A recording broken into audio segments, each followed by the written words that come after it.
ତାମିଲନାଡୁର ମନ୍ଦିର ମାଳିନୀ ଏବଂ ପୌରାଣିକ ଧାର୍ମିକ ସହର ତିରୁବନ୍ନାମଲାଇର ଏହି ଦୃଶ୍ୟ ଆପଣ ଦେଖନ୍ତୁ। ଏଠାରେ ଖୋଲାଖୋଲି ଭାବରେ ଗୋମାଂସ ତିଆରି ଖାଦ୍ୟ ପକୋଡ଼ା ବିକ୍ରି କରାଯାଉଛି।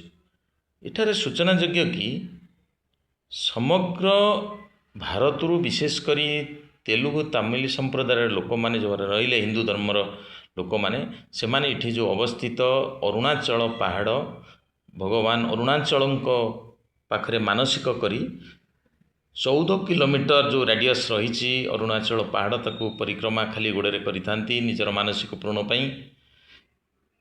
ଲକ୍ଷ ଲକ୍ଷ ଲୋକ ଯେଉଁଠି ସମାଗମ ହୁଏ ପୂର୍ଣ୍ଣିମା ଦିନ ସେଇଭଳି ଏକ ଧାର୍ମିକ ସହରରେ ଖୋଲାଖୋଲି ଭାବରେ ଗୋମାଂସର ଖାଦ୍ୟ ଗୋମାଂସ ପକୋଡ଼ା ବିକ୍ରି କରାଯାଉଛି, ଯାହା ହିନ୍ଦୁ ଧର୍ମର ଯେଉଁ ଭକ୍ତମାନେ ରହିଲେ ବା ହିନ୍ଦୁ ଧର୍ମାବଲମ୍ବୀ ମାନଙ୍କ ପାଇଁ ଏଇଟା ଗୋଟେ ଶକ୍ତ ଧକ୍କା କହିଲେ ଭୁଲ ହେବ ନାହିଁ।